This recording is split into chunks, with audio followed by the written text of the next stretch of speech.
bien, aujourd'hui pour une nouvelle vidéo sur Trevor Henderson Creature. Donc du coup nous nous retrouvons pour la suite de l'épisode 7. En gros la partie 3. C'était prévu, hein. L'avant-dernière partie. L'avant-dernière partie de l'épisode 7.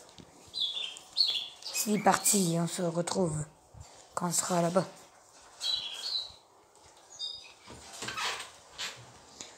Habitant du sous-sol sans tête. L'habitant du sous-sol sans tête représente une silhouette humaine aux formes étranges, se déplaçant dans le coin d'un sous-sol enchevêtré et peut-être inondé. L'habitant du sous-sol sans tête est plus humanoïde que la créature précédente, car il s'agit en fait d'un bipède plutôt que d'un quadrupède.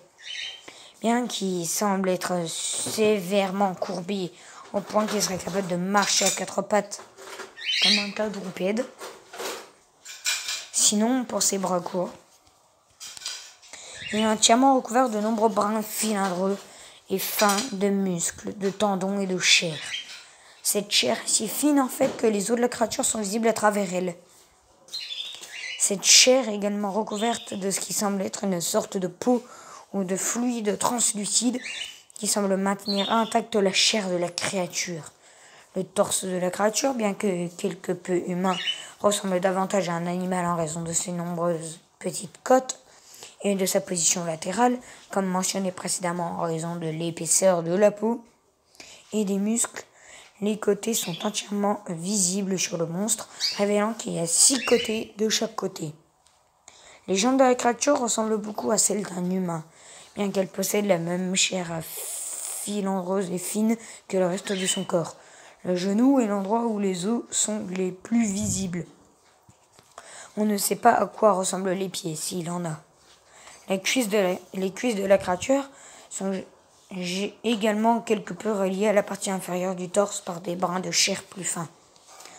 Les bras de la créature ont une composition similaire à celle des jambes, qui sont recouvertes de nombreuses minces grains de chair et de muscles, laissant les os visibles. Contrairement aux jambes, cependant, les bras semblent être beaucoup plus courts qu'ils ne devraient l'être. La chose la plus intéressante à propos de ces bras est l'absence notable de mains.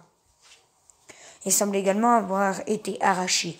Il ne reste que les bords déchiquetés de l'ulna et du radius. Enfin, il y a la tête de la créature, ou plutôt l'absence de celle-ci. La créature semble manquer d'une tête appropriée et n'a à la place qu'un moignon de cou, qu'il a étonnamment un peu plus de muscles que le reste de son corps. Il ne possède aucun autre organe sensoriel visible en dehors de sa peau. Comme toutes les autres créatures, il n'y a rien à dire sur son comportement. Celle-ci est encore plus mystérieuse que les précédents car elle semble être une sorte d'état passif étrange et ne semble pas avoir d'habitat défini. On ne sait pas non plus ce qu'il fait dans l'image. Il peut s'agir de saisir le mur, de pleurer, d'exécuter un mouvement de course ou peut-être même de danser.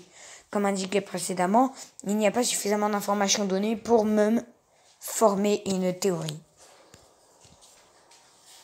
Voilà, j'espère que vous avez aimé cette vidéo.